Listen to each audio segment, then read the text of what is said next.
Day.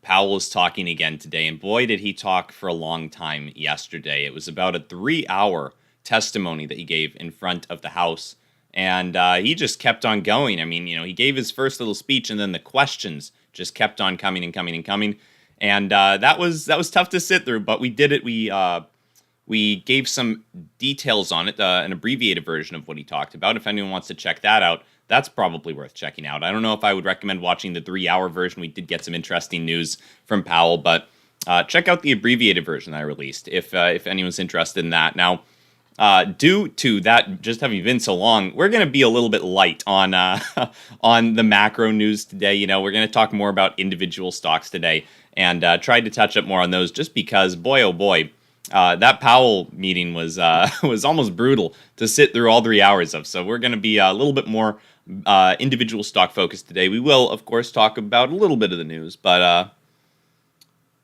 and good morning, Rocky Mountain Gobblers. And Rocky Mountain Gobblers makes a good point. He says, "Here, but at least for me, you start every stream with a commercial, so I'm always missing what you start with." Do I? Does it start with a maybe?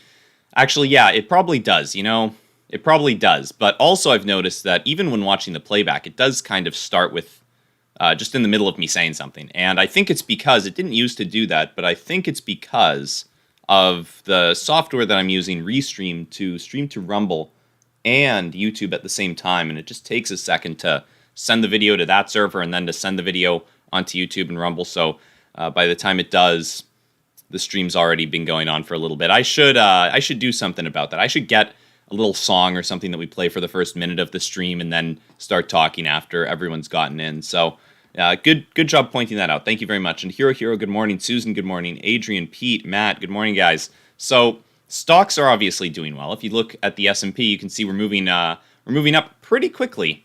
And it's looking like a good day for the markets. We're probably going to see some green based off of where we closed. Based off of where we closed yesterday, we're already up about 0.75%. And there are a bunch of individual stocks that could also be doing relatively well on the day. We are going to be looking at MULN, AMC, Sndl, Snow, DWAC. There's a bunch of stocks we're going to be looking at. Now, I'll point out that we did get some jobless claims numbers coming out today. We'll briefly touch on those. And Powell, I don't know how his throat's going to do it, but he's going to be talking again. He's going to be testifying again at 10. We probably won't be making that one. Maybe we'll see. We might see what Powell's saying. We'll check in on him. I feel like he covered a lot of the important points yesterday. I'm not really sure what he could say. Honestly, his testimony yesterday during the Q&A section, I feel like a lot of the people had prepared questions and they just didn't corroborate what their questions were going to be. So they ended up asking the same questions to him by the end of it over and over, and we just heard him repeat himself a couple of times. So we'll see if he has anything new to say today.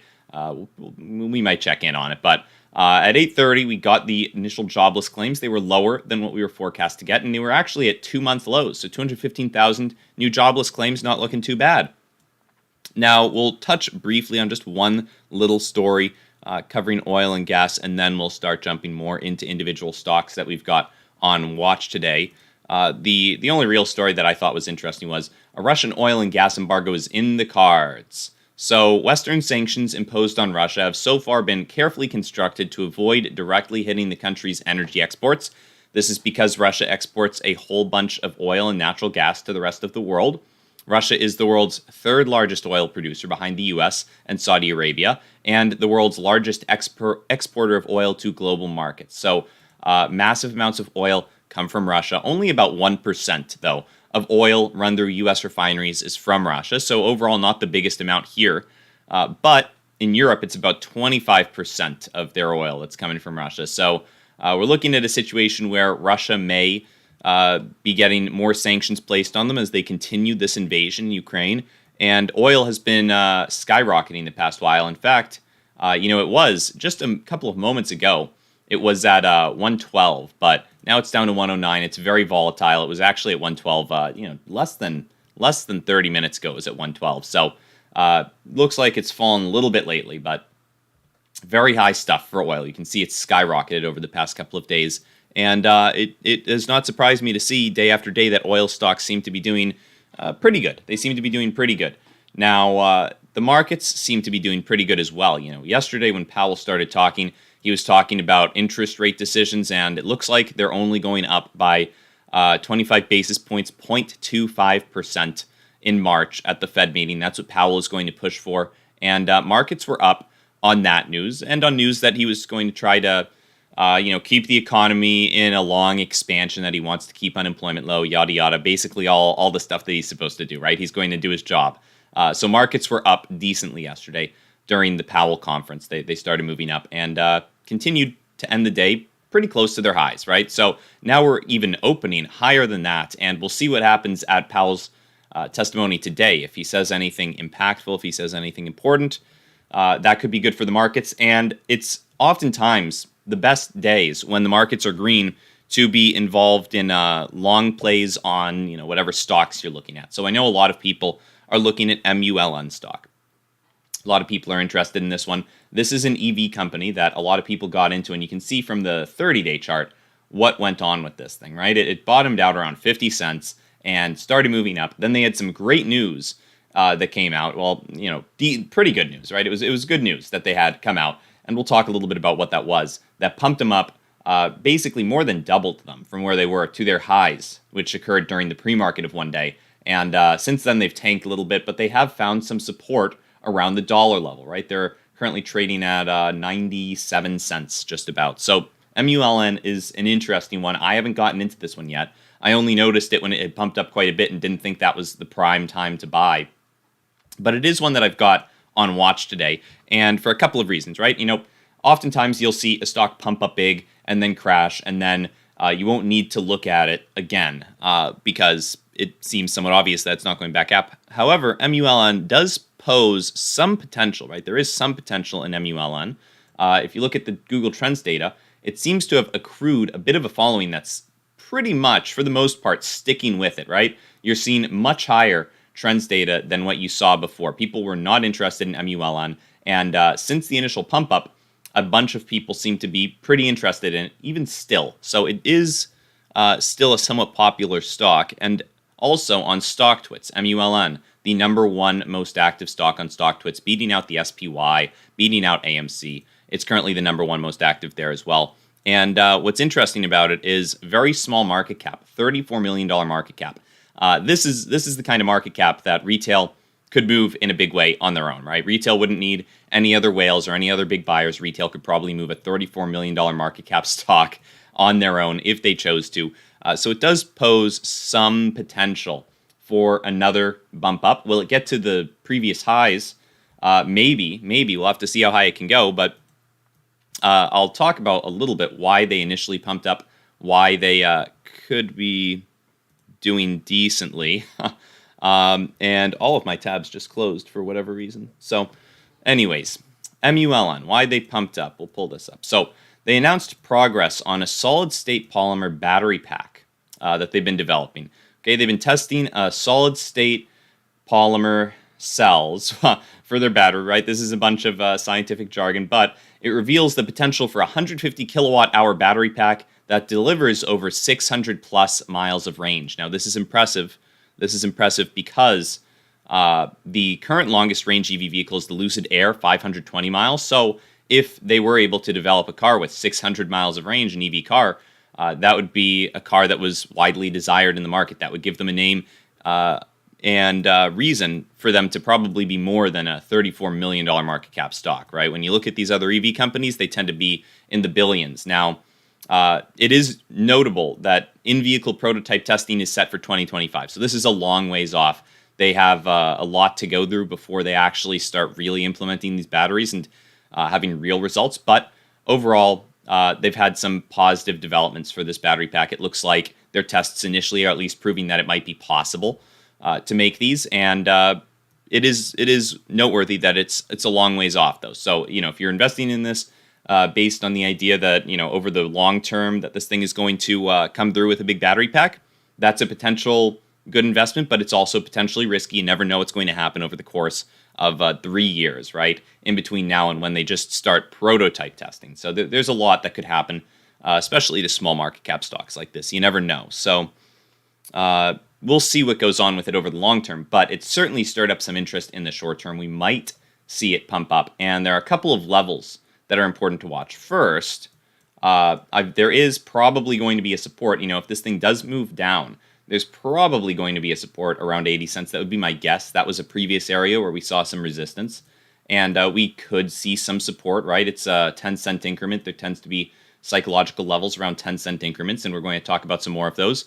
When it was pumping up, there's a situation that we saw on the actual day of the pump that if we see something similar to it, it could be leading to another similar pump, right? It could lead to another similar pump around the $1.20 level. We saw a bunch of resistance, and then if we go to the 5-minute chart, actually, you can see it a whole lot better. I drew this little red line to show where we saw some resistance initially in the pre-market on MULN, around $1.20, and then in the actual trading hours we saw some resistance at it again, and when we finally broke through in a sizable way, that's when we were able to be carried up to highs of $1.90. So $1.20 is probably going to be an important point for us, and you can already see that we've been stopped for a second rally at $1.20 right here. And this $1.10 to $1.20 zone is probably going to be pretty important for MULN. If I had to guess, I would say it's a pretty important zone.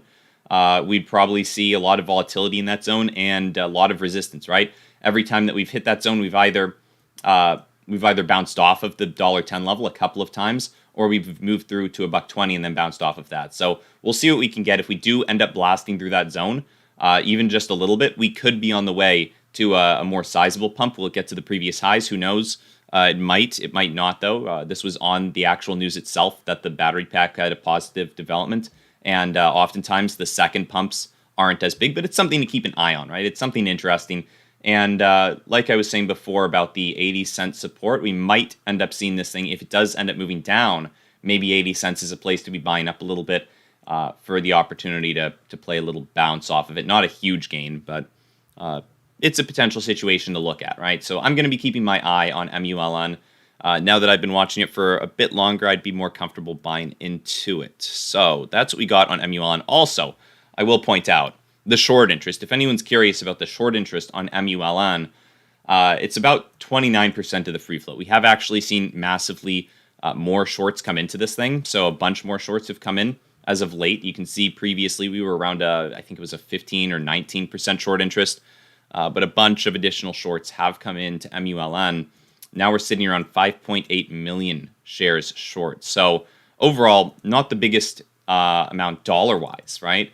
5.8 million shares times a dollar, even if you say this thing is worth $1, that's only $5.8 million short, so not the biggest amount. Probably not going to be squeezing out any shorts anytime soon. We'd have to get way, way, way higher than where we are now.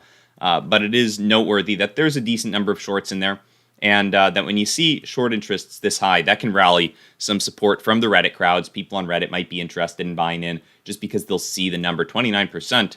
That's a lot being shorted, and that can then drive volume in and of itself, right? You can just see people entering because they see a high short interest regarding the free float, not necessarily taking account of the fact that there's not that many dollars shorting this thing. So we'll see what goes on with this one over the course of the day. Could be an interesting day for MULN. Now, there were a couple of other interesting plays that I noticed looking at these trending stocks on Reddit. So the first one that I wanted to look at was Snowflake, SNOW. This one's gotten a ton of mentions. It's a 10,000% increase in mentions over the past 24 hours. So a bunch of people are looking at Snowflake, and you guys have probably heard of Snowflake, but if you haven't, we'll talk a little bit about what they do. Basically, they're a software company, and we'll pull this up. All right, get rid of this short interest, but Snowflake will pull up over MULN real quick. So Snowflake is a big software company, and they've had some pretty good days in the past. They've had some pretty good runs. I remember when they IPO'd, it was a big deal. People were talking about, I think there was some story about Warren Buffett not wanting to buy Snowflake because he didn't understand the company because it was too complex. It was a tech company, and he just wasn't interested in it. Well, we're going to look at what just happened to Snowflake. In fact, they just hit all-time lows in the pre-market right now. And back in November, when all the growth stocks were pumping, they were up at 405. So Snowflake has fallen quite a bit. They've fallen pretty far from where they were. And there is a reason for this, okay? So Snowflake, a software company that helps businesses organize data in the cloud, plunged 22% in early trading on Thursday after projecting that annual product sales growth would slow from its previous triple-digit percentage pace. So they're still expecting massive growth. However, it is slower than what it's been in the past, and it was actually even in line with expectations. So they're expecting that product sales will increase as much as 67% to 1.9 billion in the current year, and that's in line with estimates. However, it represents a significant decline in their overall, in their past revenue growth, which has more than doubled year over year in the past 6 quarters. So 67% versus typically numbers that are over 100%. People aren't happy to see that slowing growth. It's still massive growth, but it is slowing. Now, unfortunately, when we see this thing open, it'll be opening much lower than where it was. Not as much lower as it was in the after hours. It actually hit up all-time lows in the after hours, and that just goes to show, guys.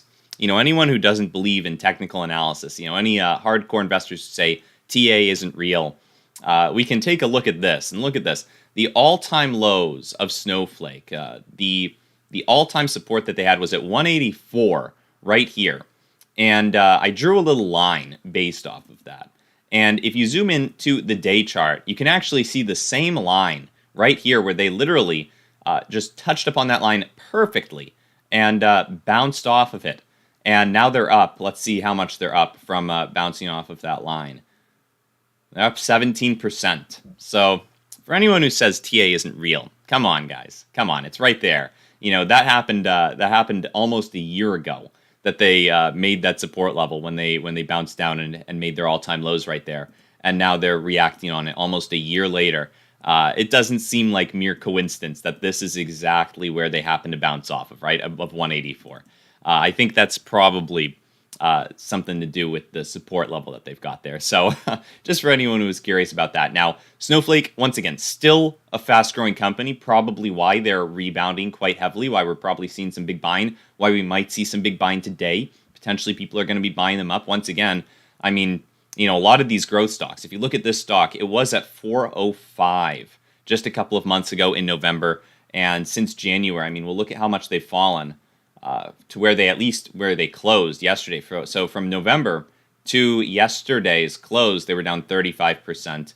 And from the open in January, they're down 23%. And if you actually want to look at where they hit their lows, when they actually bounced down just because of this earnings call that they had and reports of slowing growth, they bounced down to minus 53% from where they were in November. So it's a potentially promising buy for a lot of people. There is still, there are some reasons, right? They gave some reasons why they were falling. And to understand those reasons, you have to understand how they earn their revenue. So Snowflake earns revenue when customers store data and run queries on its platform, which is different from other software vendors that charge a monthly subscription cost. So Snowflake is basically a pay-to-use, right? They're not just pay a monthly fee and use as much as you like. You just pay for how much you use. And because of that, some early users have been surprised by getting much bigger bills from Snowflake than they anticipated. And because of that, Snowflake has worked to improve the efficiency of its platform to help reduce costs for customers. So they've tried to make their platform more efficient and stop shocking customers with these big bills and hopefully, get some more customer attention, right? They don't want customers being shocked by these massive bills and then not wanting to use Snowflake and swapping over to some other service that uses a subscription because they don't want to pay all that money. So the product enhancements that they implemented are expected to result in a $97 million revenue hit in the year ahead. So they've made their stuff more effective, more efficient, and that's taken a hit to revenue because people are using its processing power a little bit less. They're storing less data. They're doing it more efficiently. Whatever they're doing, whatever's going on in the back end, they're doing it more effectively and efficiently, and it's costing the customers less, and thus Snowflake is earning less as well. So that's the main reason for the big decline in revenues that they're seeing. So we'll see if that ends up paying off in the long term, right? It's potentially something to think about that could be good for them over the long term if they are able to have more loyal customers and get more recurring revenue instead of just have massive growth for a couple of quarters where they're basically ripping people off with these bills that are much bigger than what the customers were thinking they would be, and then nobody wants to use them in the future.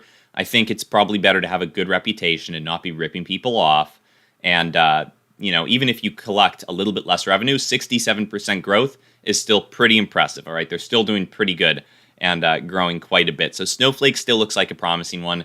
Probably not one that I'm going to buy into at the moment. It's pretty volatile. We just hit up all-time lows.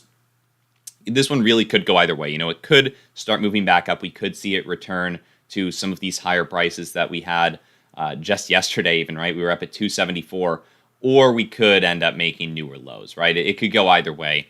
My guess would be we probably wouldn't make new lows. We would probably continue to get bought up because, once again, 67% growth is still pretty darn impressive.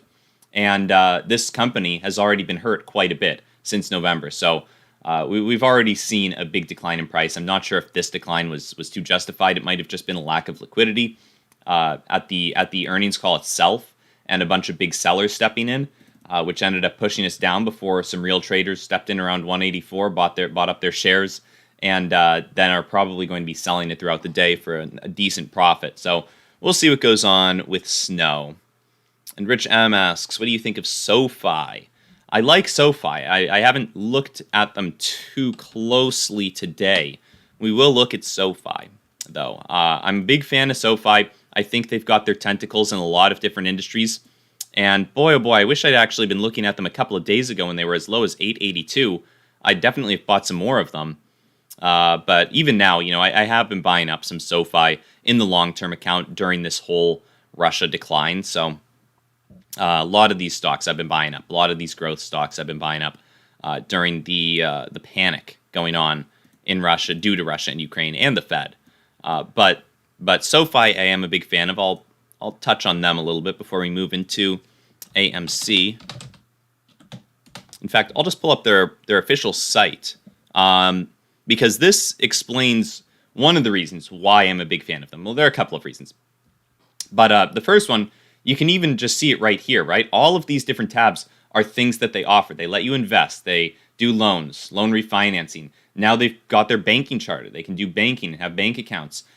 They can help you out with credit score and budgeting, sure, insurance, credit cards, home loans, auto loan refinancing. So they've got their tentacles in a bunch of stuff, and they've even got crypto on Sofi. You can see trade crypto, get up to $100 in Bitcoin if you sign up with them. So that's not an ad, not sponsored, but you can sign up and do crypto with Sofi. So they've got their tentacles in a bunch of different things. They have a bunch of different areas that they're involved in, and they are purely online. I mean, they probably have an office somewhere where they do business, but they are purely online, and a lot of banks have recently actually been closing their doors. They've been closing their physical retail locations because it's not profitable for them to run those locations, right?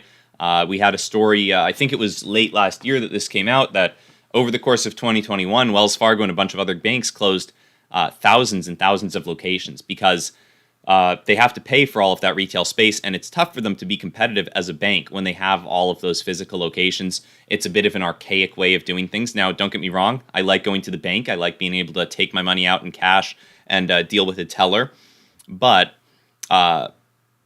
Sofi definitely has an advantage. The fact that they're starting out all online. They don't have to deal with these physical locations. They're kind of piggybacking off of the physical banks, right? Because the physical banks, you can go, you can put your money in, and then you can transfer it into Sofi. Or you could do it, I believe Sofi has ATMs that you could do that at, right? You could put your money directly into Sofi at an ATM, I believe.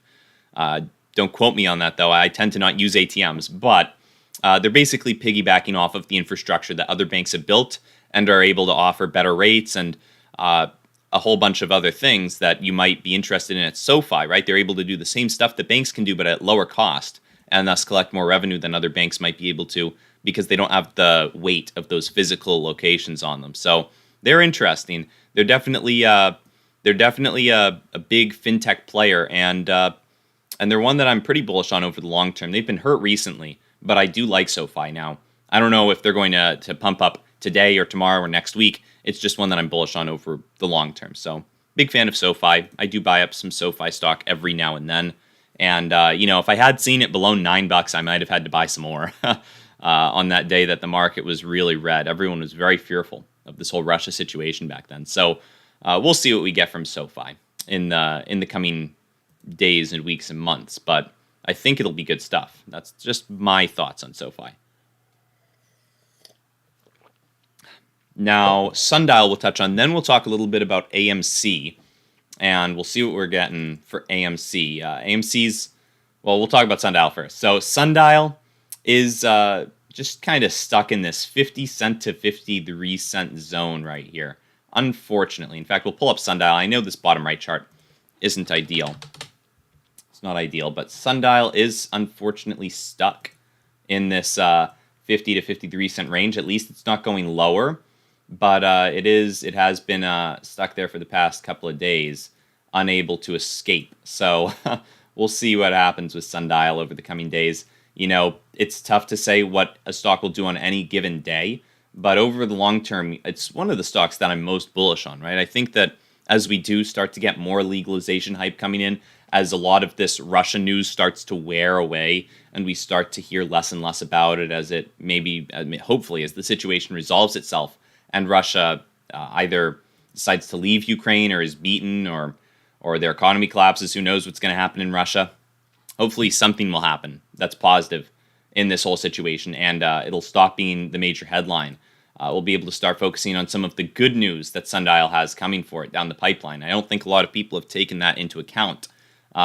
We've got Nancy Mace, Chuck Schumer, Amazon, and even Apple in support of legalization. So we'll see what happens over the long term, but I think it'll be pretty good stuff.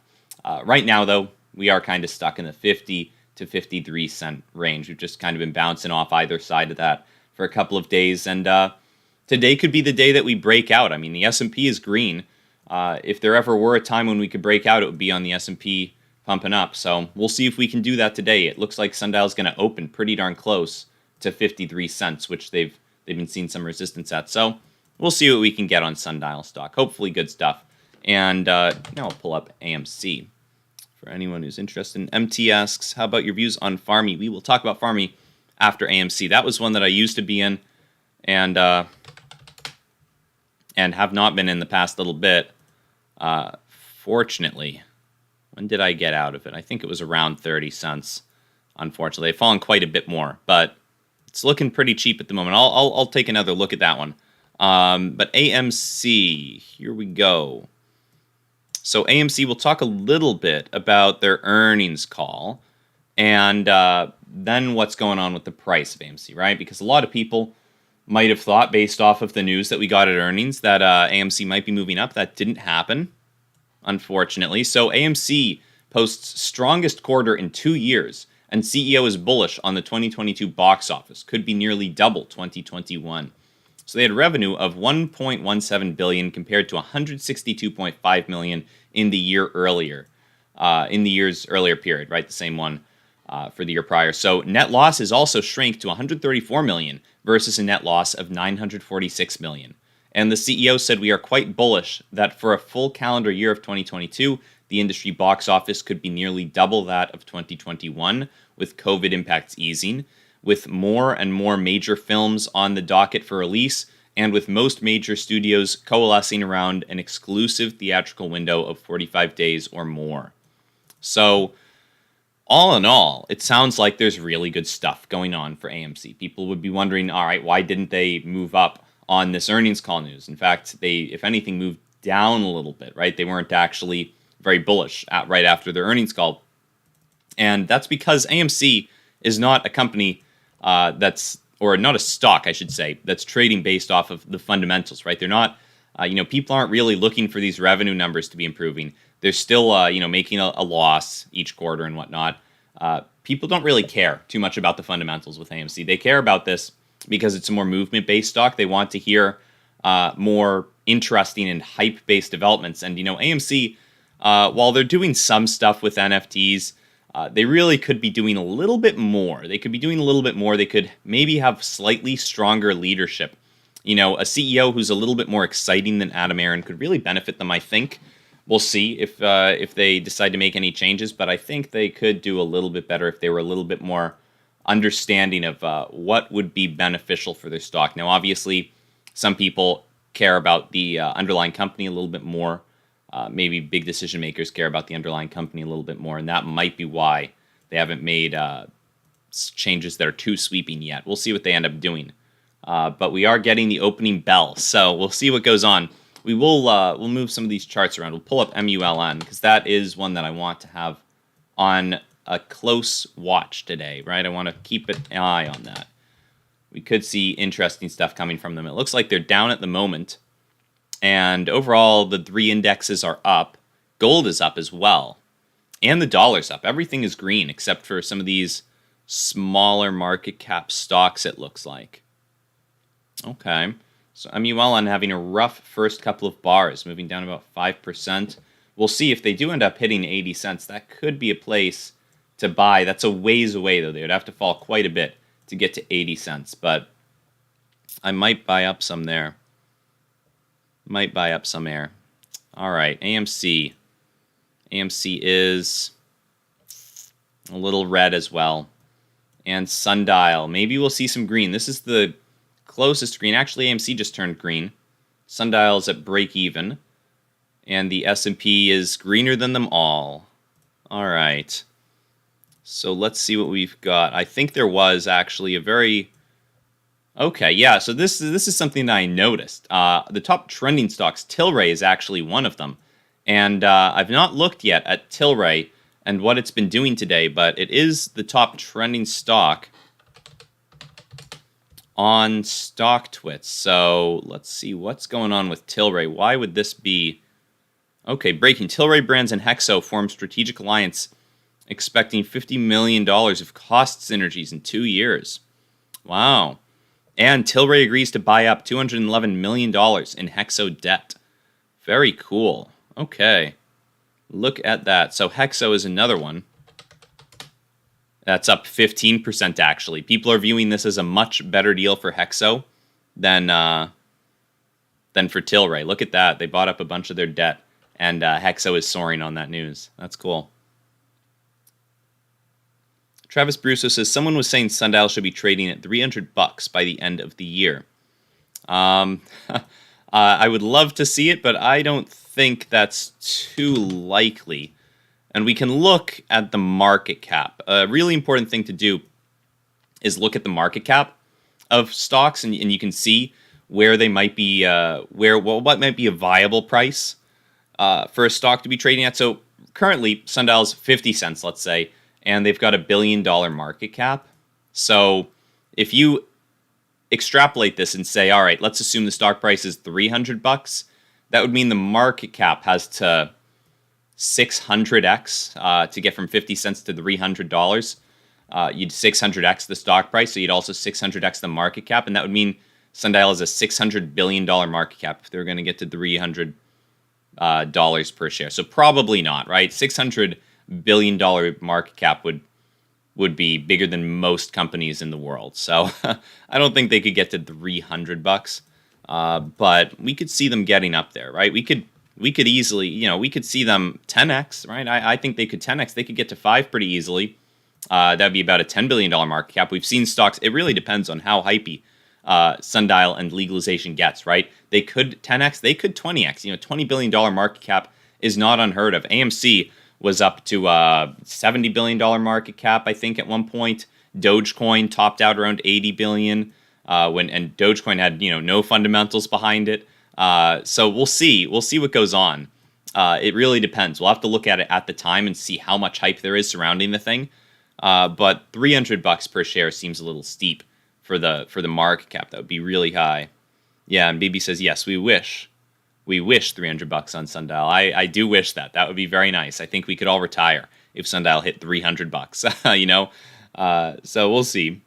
We'll see what happens with it. But overall, it's looking like it's taken a little bit of a dump right now. It's taken a bit of a dump, unfortunately, but probably not past 50 cents. Hopefully not, at least.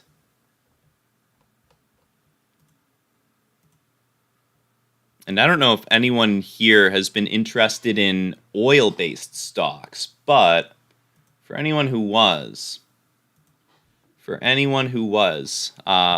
is starting to move back up. We're up to 109. We were up at 108 just a couple moments ago. Now we're slowly eking back towards a gain on the day.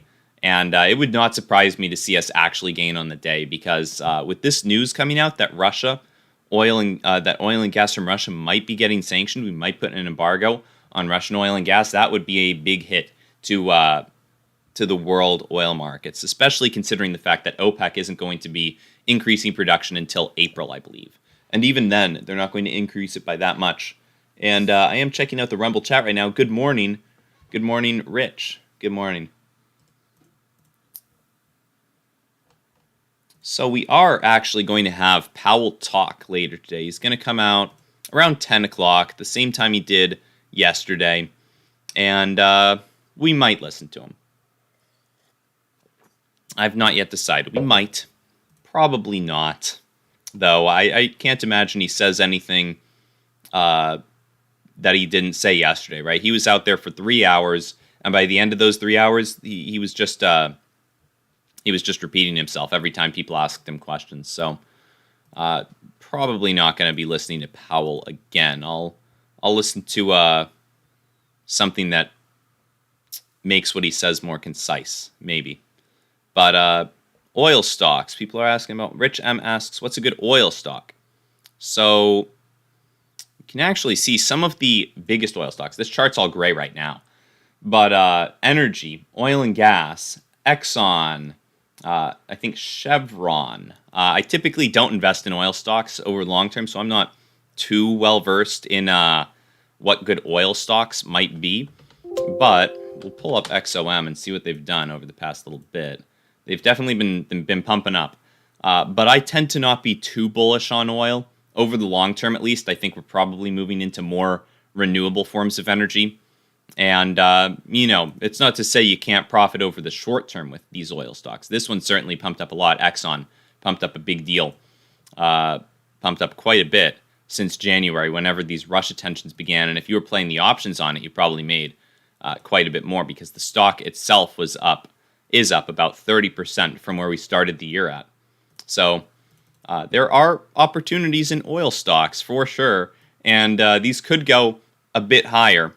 But overall, if I were to trade oil stocks, I'd probably just stick with, if I were looking for a short-term gain on them, I'd probably stick with options on the big ones, right? I just buy up some leaps, and those can be pretty expensive, but they do tend to retain their value a little bit better than the shorter-term options, right? The short-term options you can really get destroyed pretty quickly with. So I tend to try to stay away from those. Every now and then you got to do something risky, but if I were to buy into these oil stocks, I'd probably just do it with some of the big names. Exxon, they've got a pretty far-reaching arm, right? They're not just based in any one country, so any small developments shouldn't take them down, but an overall increase in the cost of oil should be quite beneficial for them. CVX, I guess we could check out. Chevron, they're also a big player in oil, and they've been pumping up as well, so they've also done quite well. Let's see what the gain is on Chevron, up from 117 to 155, a 32% gain just about from here to the high, or from the year start to the highs. So, and Shaibe says FAMI. So yeah, we'll take a peek at FAMI. And FAMI makes one of my favorite products, shiitake mushrooms, which I actually, here, let me show you guys real quick. I'll be right back. I'll be right back.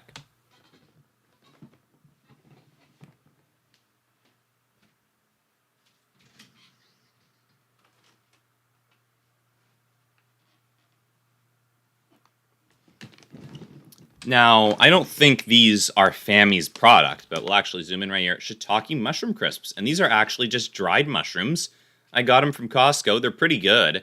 Overall, they're pretty tasty, and they're a pretty healthy snack. So FAMI primarily produces this kind of thing. Mostly they're in the dried mushroom business, shiitake mushrooms primarily. But they've also expanded into different cooking oils and health and wellness business, which they've been developing, but their stock has certainly been hurting over the past while, and it's not been a pretty sight for FAMI stock. Now, let me put these away. I'll be right back again.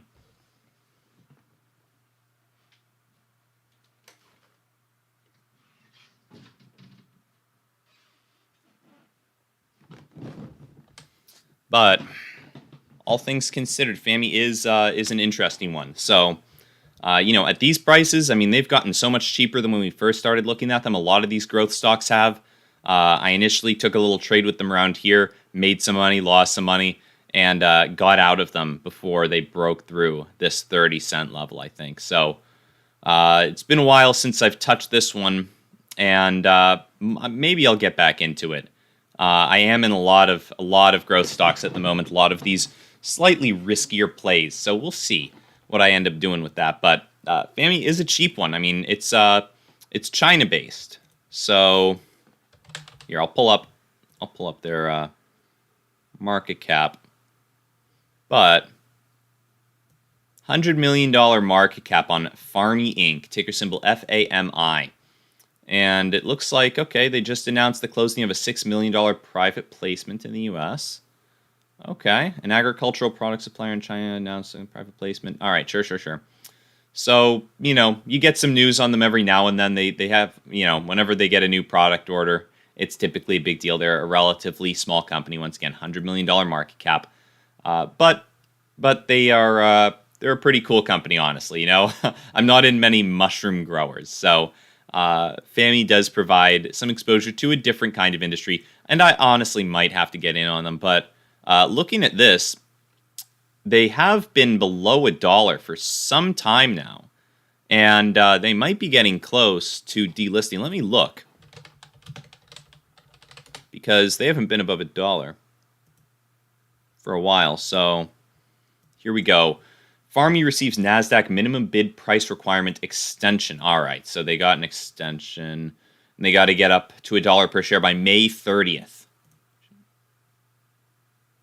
All right, so that's a couple months out. That's going to be kind of tough. They're going to have to, over the course of 3 months or so, they've got March, April, and then May. They've got 3 months, and they're going to have to more than 5x. That's going to be tough. I'm not saying it's impossible. I wouldn't write off the chance of explosive growth over the next couple of months for a lot of these growth stocks, depending on how the situation in Russia and Ukraine plays out. If we get that coming to a speedy resolution, if we don't get too much horrible inflation data, and especially if we get Powell not really tightening all that much, if we don't get interest rates coming up too high, then we could see some explosive growth with these companies. But 5x in 3 months, that's going to be tough. I mean, it's possible, but it's going to be tough. So maybe I won't be getting into FAMI. I don't know. We'll keep an eye on it.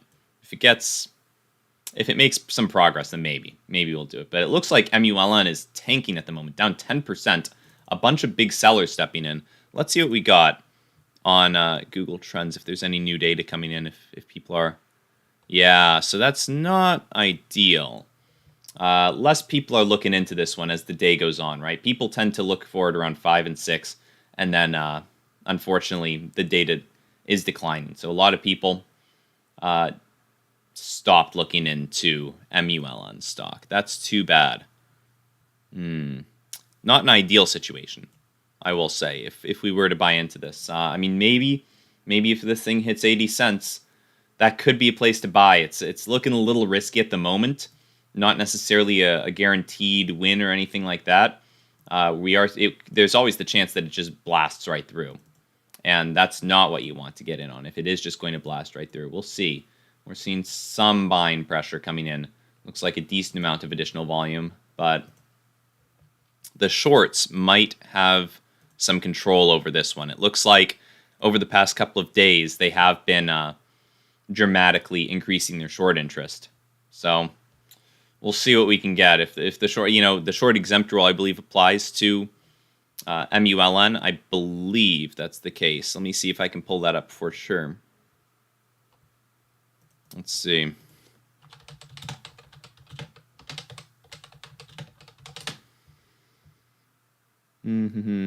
Okay, so...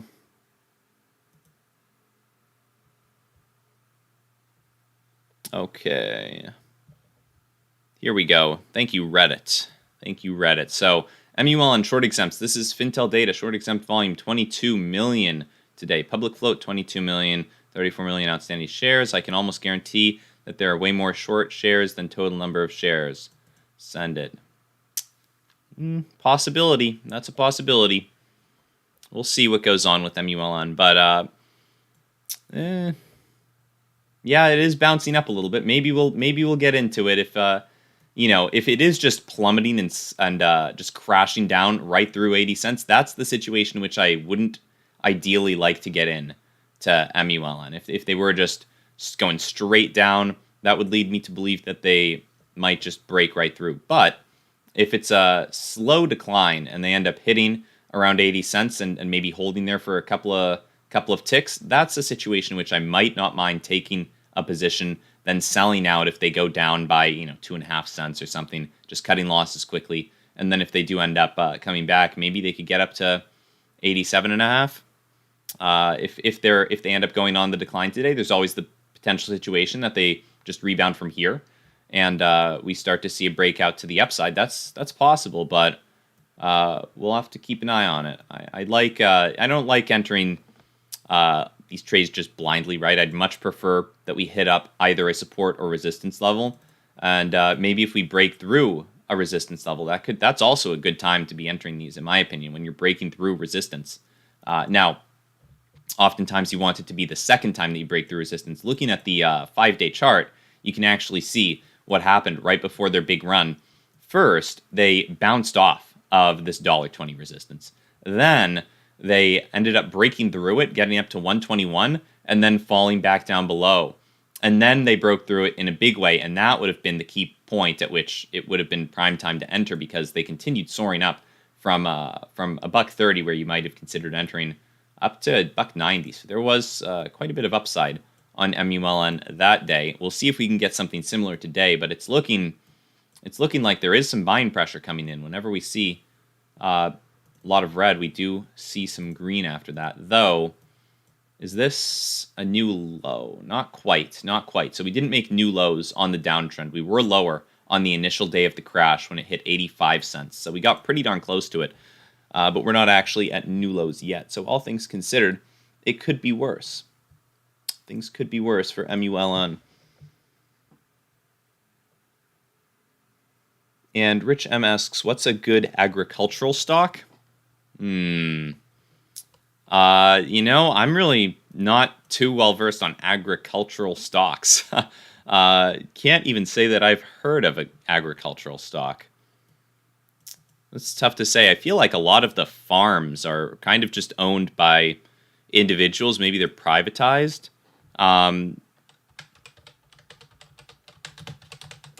Let's see. What are agricultural stocks? Bunge, Ltd, Adescagoro. Okay, so there are some. Okay, yeah. There are some agricultural stocks, but let's see what this looks like on the chart here.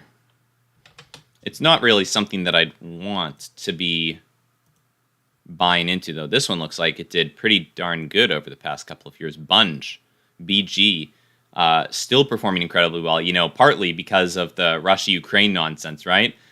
This one is involved in sugar, ethanol, wheat, corn. Wheat and corn are the two big ones because Russia and Ukraine produce quite a bit of the world's exported corn. So Bunge, BG, agricultural stock that produces those, is performing quite well, it looks like. So this one's doing pretty good. I'm not sure I would be buying these stocks at the moment, though.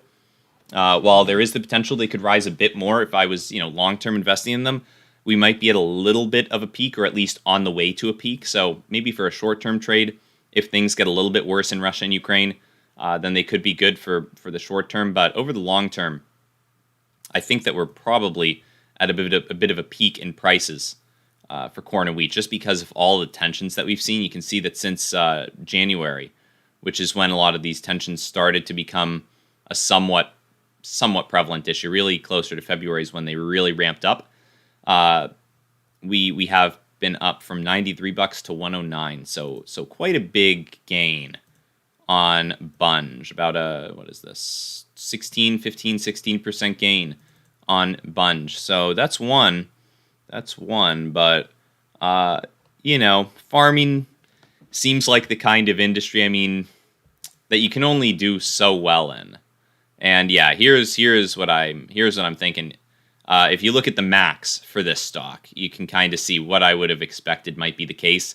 A lot of years of nothing. Not my favorite long-term buy for stocks like this. They're more cyclical, and you can see that when food is scarce, they tend to move up in price dramatically. They do pay out dividends, right? This one's paying out very reliable dividends, but you haven't seen over the long term too much of crazy price swings. And back during the recession, this stock did pretty good when people were fearful and worried that people wanted to buy farming stocks, it looks like, during 2007, 2008. But since then, you can see pretty sharp decline. So yeah, probably not my favorite long-term stock.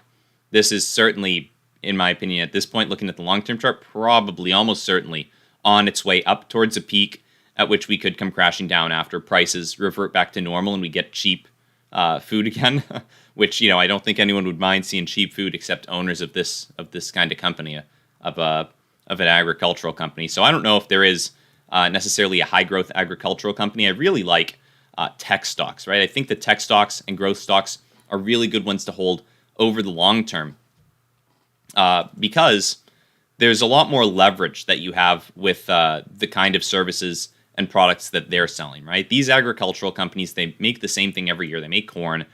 There's no real barrier to entry. You have to actually be able to plant the corn and have some land and whatnot, but it's not a massive barrier to entry. It's not like there's any intellectual property that these companies have for the most part, beside patents on seed gene editing, or whatever they do with them.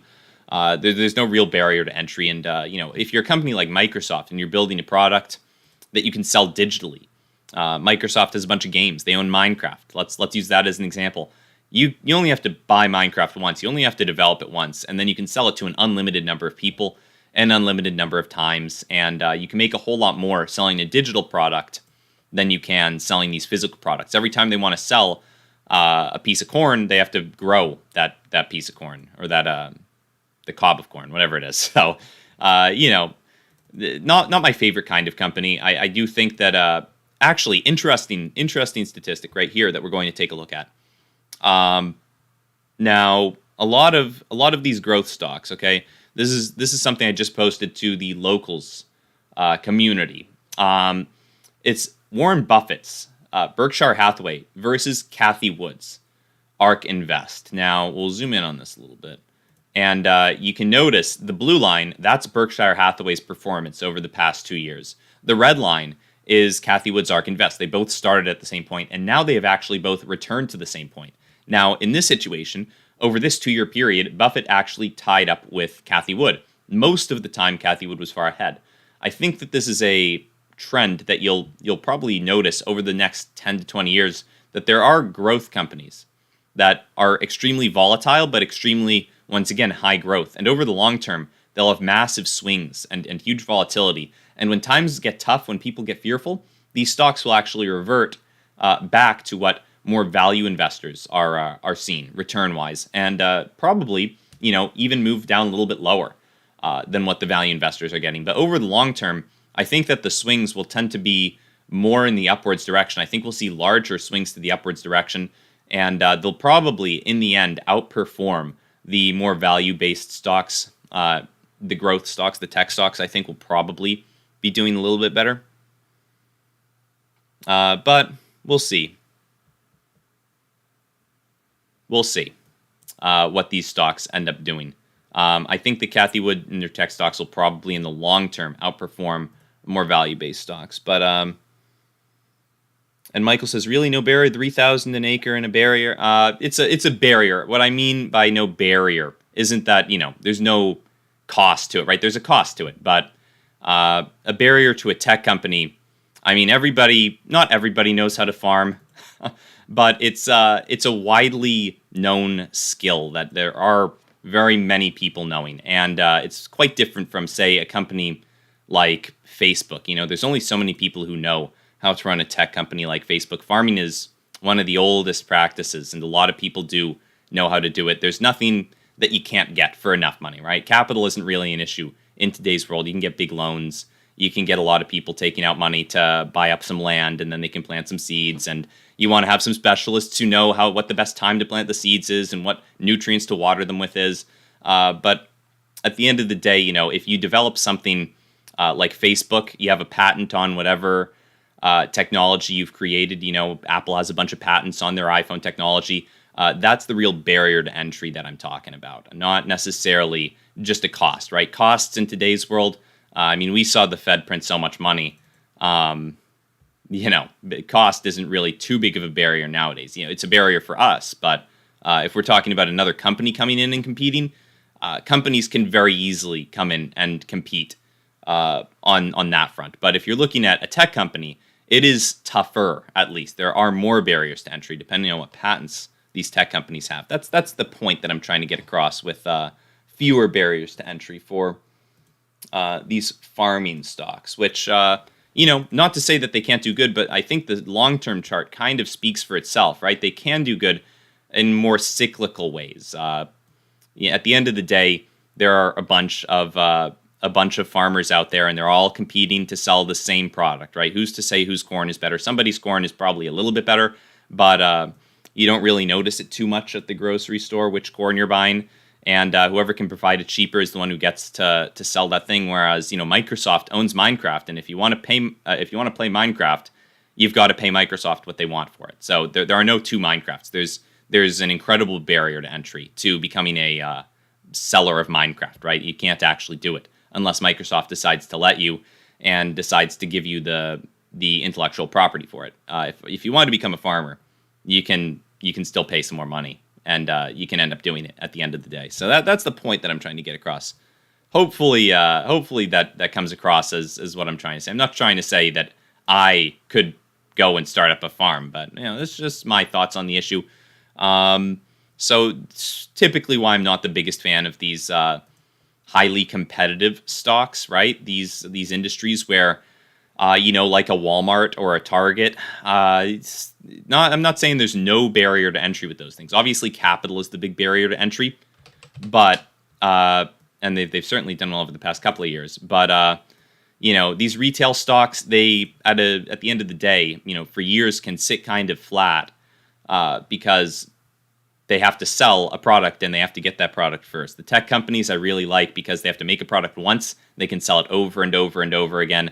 It's a much better form of leverage, I feel, than just buying something and selling it for a little bit more because you have a shop where people want to come to buy your stuff at. That's just how I feel about it. And certainly over the past couple of years, looks like these companies have done pretty well, potentially as they've entered into more